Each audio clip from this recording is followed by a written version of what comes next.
Flying low and slowly, drones shot took off from the deck of the Irish Shahid Bagheri, an Iranian ship that mimicked an aircraft carrier, advancing directly against American forces while pilots of two F-18 Super F-18s. Hornet pilots sharply banked their aircraft for the interception.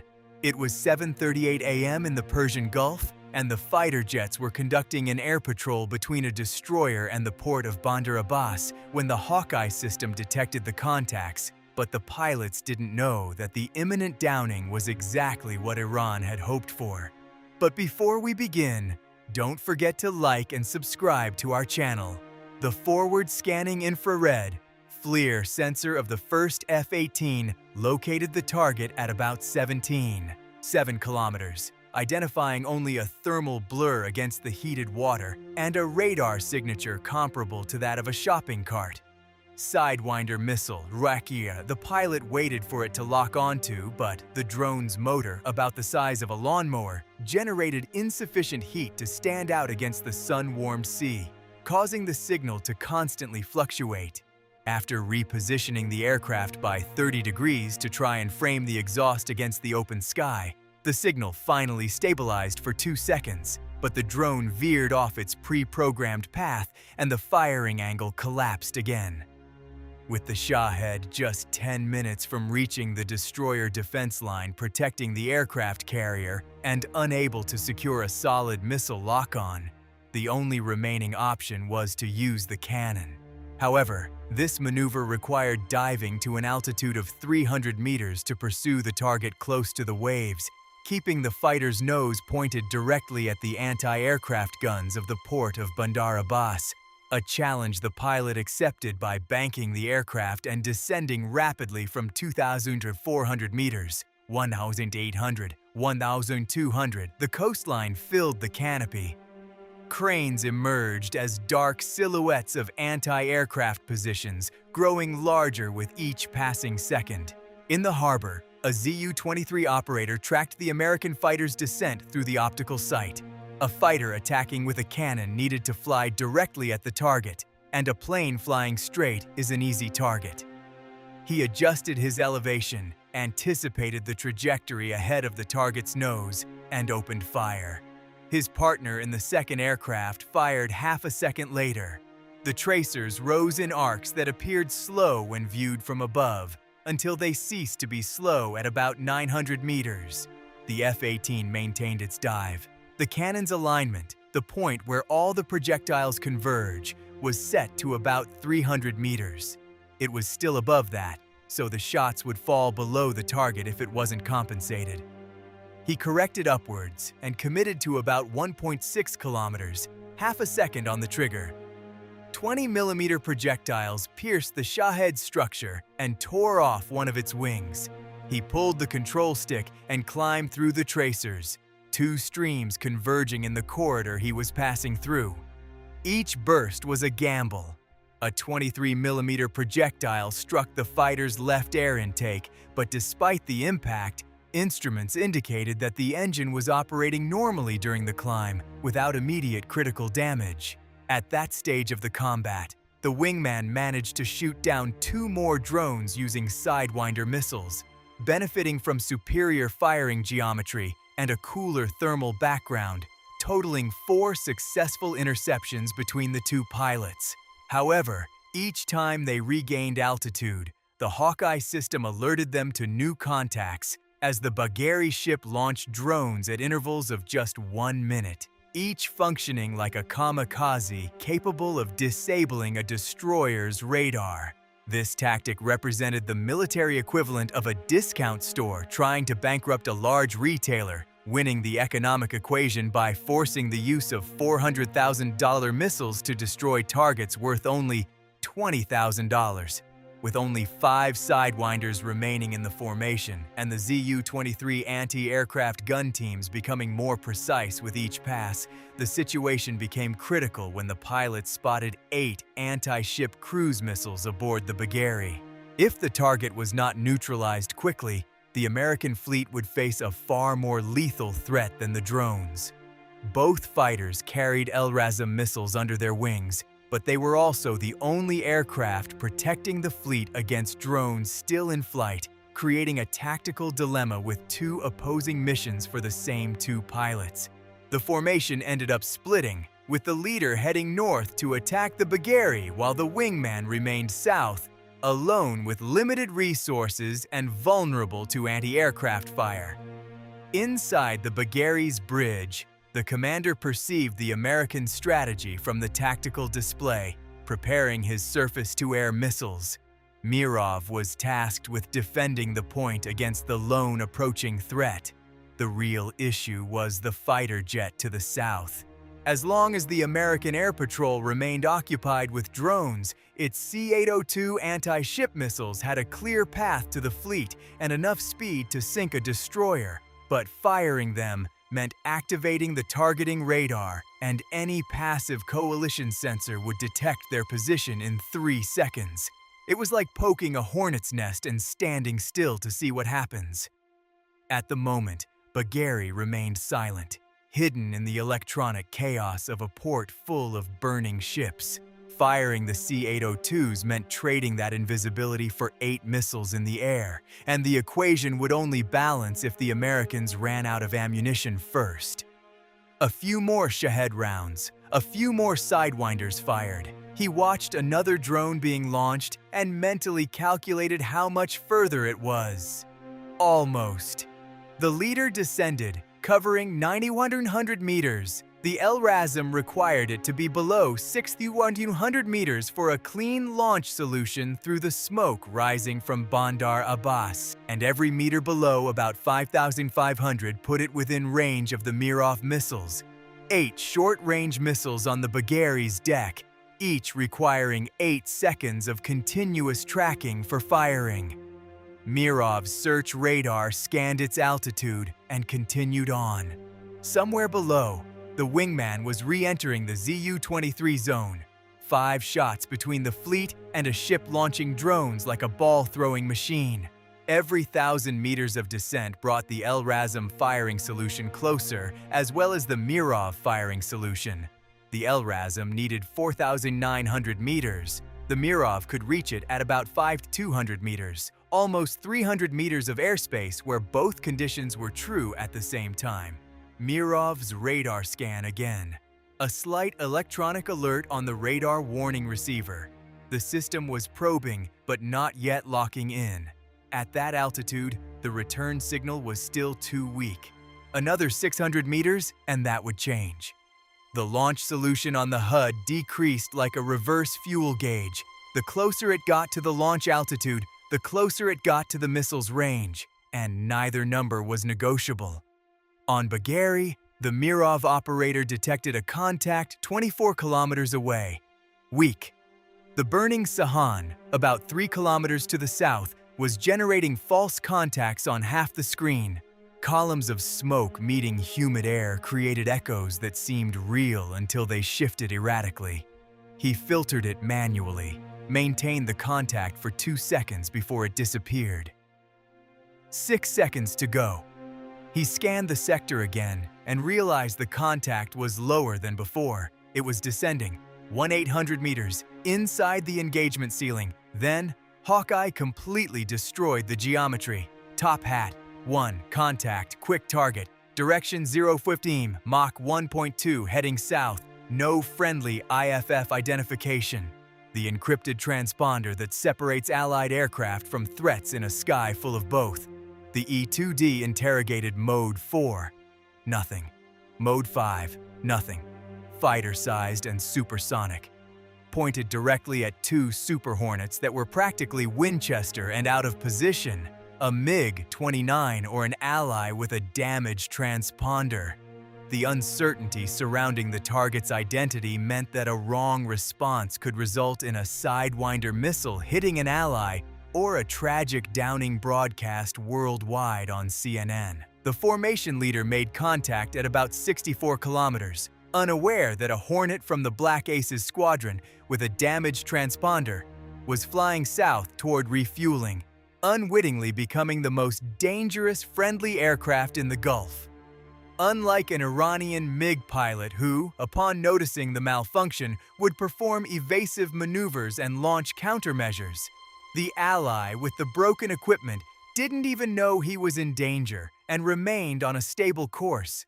Pulling the trigger was a decision that separated the correct action from a front-page tragedy, precisely when the information needed to decide was impossible to obtain. Below, the MORAB system operator detected the descending contact, now stronger and closer, indicating that the launch window would open in just 90 seconds.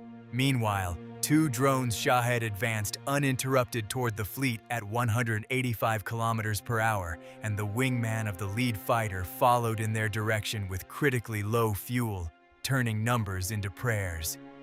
Every second spent identifying that ambiguous contact left the wingman more vulnerable to the drones, with less weaponry and range to pursue them.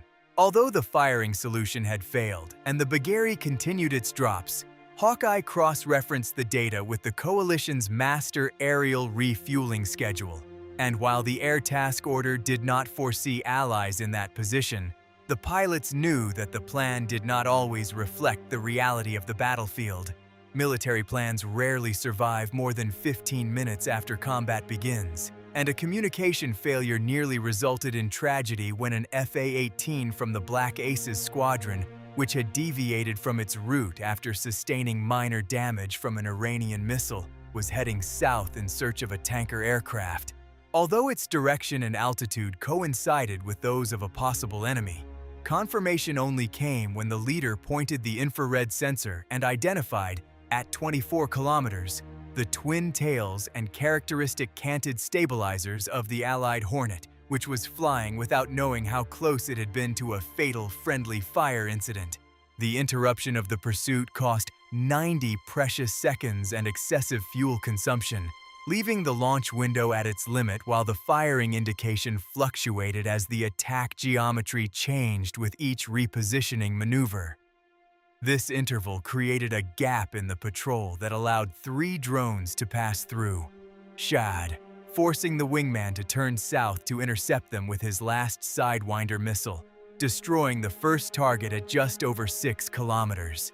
With his missiles exhausted, the pilot dove into the range of the Zu-23 batteries and shot down the second drone at only 800 meters away using the cannon, facing an extremely dense volume of anti-aircraft fire. The Iranian gunners had already anticipated his trajectory, launching tracer rounds that rose toward him even before he reached 1,500 meters in altitude. And although he managed to destroy the drone and maneuver to escape, a 23mm projectile ended up hitting the aircraft's fuselage just behind the cockpit. The jet pulled to the left, 5 degrees before he could correct. The hydraulic pressure in the left system dropped 10% and stabilized. The flight controls became heavier on that side, like driving a car with a slow leak in the power steering. Still flyable, not perfect, but flyable. The leader pursued the third target on the FLIR at a deflection angle that doesn't even exist in the training manual. Nothing reached the fleet. The wingman was in Winchester and had enough fuel for a single landing attempt on the arresting cable, or he would end up in the sea, which, in the Gulf, meant exchanging his flight suit for a forced dive that nobody asked for. Bagheri had launched 4 more drones while all were focused on a phantom contact. 4,900 meters. Green firing solution. Mirov's search radar illuminated the aircraft once more during the descent. A full power pulse that made the radar warning receiver go off like a slot machine. But the launch solution was already ready. Too late for Mirov. Too late for the commander who was counting on him. Launch of the LR-ASM, anti-ship missile. Approximately 1,230 kilograms of passive sensors and artificial intelligence designed to find and destroy ships without any pilot assistance. Think of it as unleashing a hunting dog. You point in the right direction, and it does the rest, finding the correct target on its own while ignoring everything else. The jet lurched as the weight detached, heading towards the Gulf, without emitting anything. listening to everything. According to LRASM, released 30 seconds later, two autonomous weapons now waging their own war. He turned left toward the wingman. Behind him, two missiles entered Bandar Abbas harbor on their own. The commander of the Bagheri didn't know that the missile coming his way had been designed by engineers who had spent a decade studying exactly how ships like that one tried to hide. And hiding was precisely what his crew was about to attempt. The first LRASM swept through the harbor close to the waves, about 4.5 meters above the Gulf. Salt spray hitting the nose of the missile as it locked onto the strongest electromagnetic signature in the area. The Iris Sahan distress signals echoed across all frequencies. Fire control radar was still active on a hull that had ceased to be a warship 20 minutes ago. Half the harbor was ablaze, and all the ships were screaming electronically. An environment saturated with targets for a missile that chooses its own objective. The sensor listened for 3 seconds and moved on. A sinking frigate, transmitting on all emergency frequencies, doesn't look like a ship still in combat. The LRASM had been specifically trained to recognize subtleties on the battlefield, following south until it found a quieter signal, consisting of a navigation radar emitting at regular intervals and communications on the Islamic Revolutionary Guard's frequencies, acting like a bloodhound that ignores distractions to focus on the correct target. The missile corrected its course toward the Bagheri, while the ship's crew, aware that they were operating a modified freighter, attempted to camouflage themselves by reducing their electronic signature and blending into the port noise. A shrewd maneuver that, however, had already been anticipated by the designers of the American weaponry. Aboard the Bagheri, the Mirov system operator detected the threat at about 8 kilometers, encountering a flight profile close to the waves that his training had never covered, forcing him to make exhaustive manual corrections against the noise of the sea. Contact would disappear and reappear in the dips in the waves, forcing constant restarts in the tracking count until, finally, a firing solution was found and the Iranian interceptor was launched. The sensor maintained its lock-on until the critical moment when the LRASM plunged into a wave trough, confusing the radar image with the surface of the Gulf and causing the Mirov missile to detonate uselessly against the water, wasting $10 million in air defense technology because of a simple wave action. While this technological battle raged below, the wingman remained engaged in combat over the harbor, relying solely on his cannon and diving through anti-aircraft fire with enough fuel for only a single pass, insufficient to engage each drone. Individually, a single pass in total. They weren't firing at will anymore. They were waiting. Wathern at 500 meters, and no tracer appeared. 1,200, nothing. 900 meters, about 3.2 kilometers from the drone. He placed the Piper in the rear section and waited for convergence. 1.6 kilometers. The tracers exploded from 2 positions, not behind him this time, but ahead, closing the corridor between him and the drone. A 23mm steel wall stood between the Piper and the target. He held the trigger down and went through. The Shahed began to spin uncontrollably. He pulled up and a projectile struck the fuselage with enough force to be felt through the ejection seat. The jet veered 5 degrees to the right before he corrected. It was no longer the same plane that had plunged, but it was still flying. Above him, the leader caught the last drone in infrared.